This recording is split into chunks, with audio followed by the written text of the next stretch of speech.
Both of our chi-squared values on the left side is pretty low, and on the right side is pretty low. So we can definitely see that there is assumptions that can be made from this for the different categories of female, male, and what class they are. Next, we will use matched pairs. We're going to do a data set of blood pressure by time.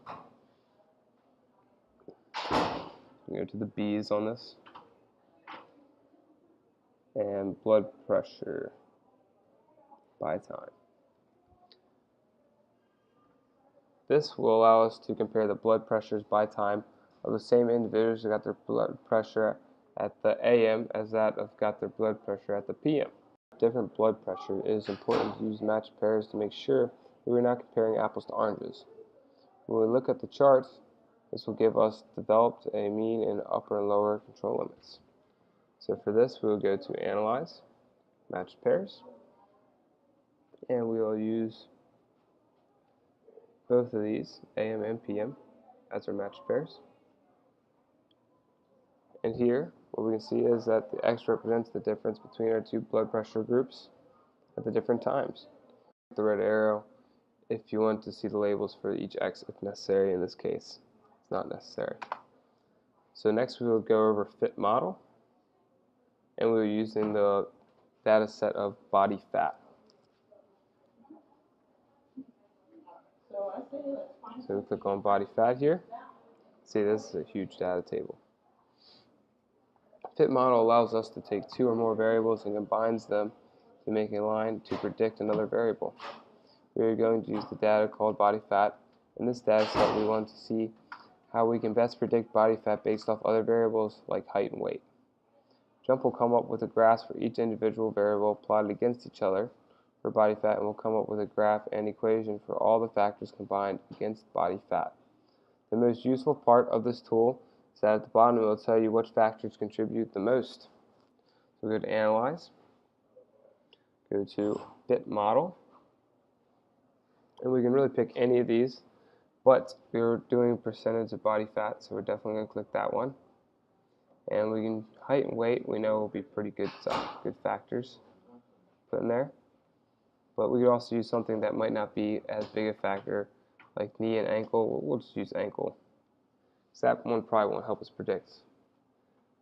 So we'll run that. Get all these really nice looking graphs. Each one, so this first one is everything combined, seeing how good that model can be. Then we have this one that is just weight, this one that's just height, and this one that's just ankle. So, bottom here, you can see that our p-value, what our p-values are.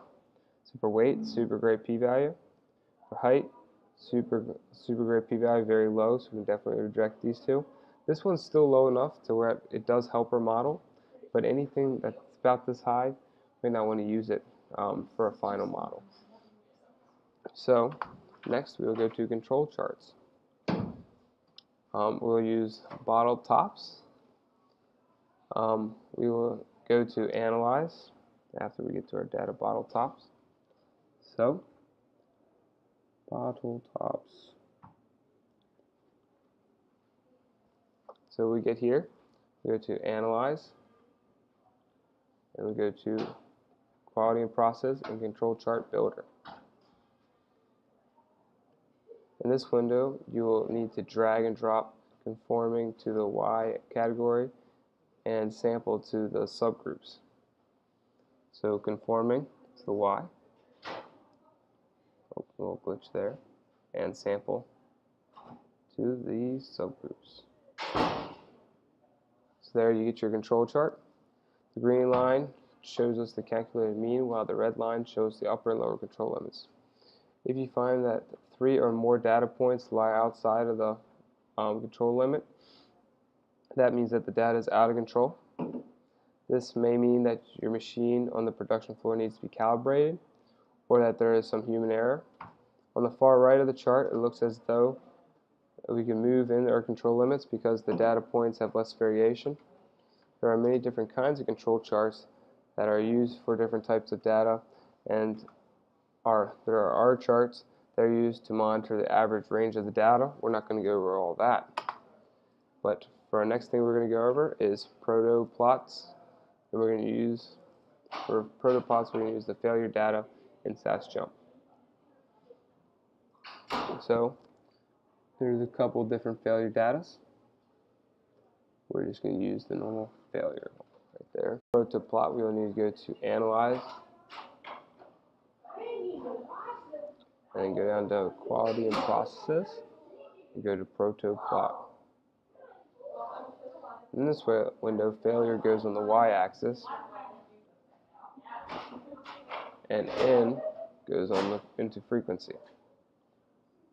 Click OK. It is kind of hard to always tell what is going on when first looking at a proto chart. So here are a few pointers as to what the lines and bar graphs represent. Each bar represents different types of failures that can cause the device to malfunction. What a protoplot does for you is this lines them up from what is causing the most malfunctions to what is causing the least, highest to lowest. The line is a cumulative of all the failures until it hits 100% of the failures. The saying goes that 20% of the problems make up 80% of the failures, or something like that. These charts are useful in finding the root cause of the failures of the device. So next we will do reoccurrence analysis. For the reoccurrence analysis, we will be using engine valve seat data in the sample data.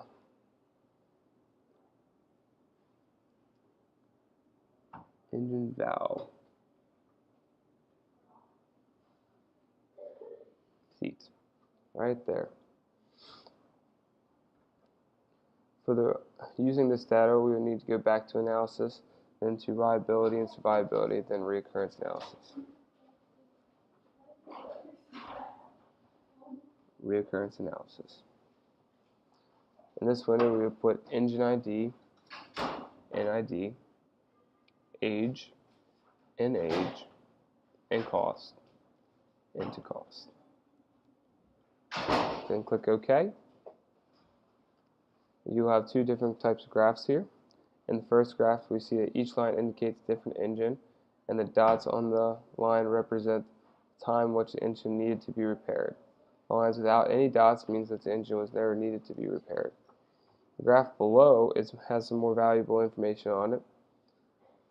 This graph takes into all the data from above and will estimate on average how many repairs will be needed at any given time. Includes the basic run-through of SAS JMP.